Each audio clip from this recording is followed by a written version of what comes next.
ওই গণ অধিকারের যে নিউজ, এটা আমরাও দেখেছি, এটা তো অনেক ধরনের গুঞ্জন তো থাকে, কখনো আমাদেরকে জামাতের দিকে ঠেলে দেয়, কখনো বিএনপির দিকে ঠেলে দেয় কেউ। এখন এটা আমরা কমিশনের বিভিন্ন ইস্যুতে আমাদের তো বিভিন্ন জনের সাথে বসতে হয়, এবং আমরা ধরেন বিএনপি কেন্দ্রিক একটা ব্লক আছে, জামাত এবং ইসলামপন্থীরা একটা আলাদা ব্লক করার চেষ্টা করছে। আমাদেরও চেষ্টা আছে যে মধ্যমপন্থী, ডেমোক্রেটিক এবং বাংলাদেশপন্থী বিভিন্ন রাজনৈতিক দলকে একসাথে করার একটা, এটা তো নাথিং রং উইথ ইট।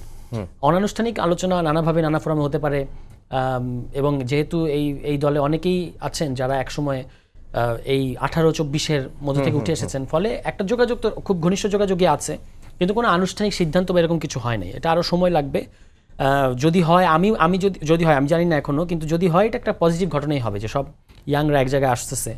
এটা একটা ভালো মেসেজ দিবে, এবং মানে পলিটিক্সে ওই যে বিএনপি এবং বিএনপির বাইরে ইসলামপন্থী দল, এর বাইরে একটা মাঝামাঝি আরেকটা ব্লক তৈরি হওয়ার একটা সম্ভাবনা থাকবে।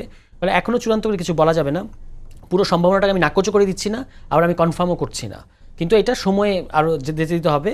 ইন দ্য মিনটাইম আমরা মনে করি যে কমিশনে আমাদের বিভিন্ন ইস্যুতে আমাদের মিত্র আছে যারা মনে করে যে ইলেকশনের আগেই রিফর্মগুলো করতে হবে, এবং সেটা এই জুলাই সনদটার একটা আইনি ভিত্তি দিতে হবে বা সাংবিধানিক ভিত্তি দিতে হবে। এটার সাথে পুরো হাউসের temperament including the government and the commission সবাই কিন্তু এটা এই প্রশ্নে একমত, শুধু বিএনপির এখানে ভিন্নমত আছে, এবং সেটা ওই তারা যেটা উনি বললেন যে কনস্টিটিউশন অ্যামেন্ডমেন্ট করেই চলতে হয়, চলতে আপনি কনস্টিটিউশনটাকে একদম একটা ডেড কনস্টিটিউশন বানায় ফেলছেন।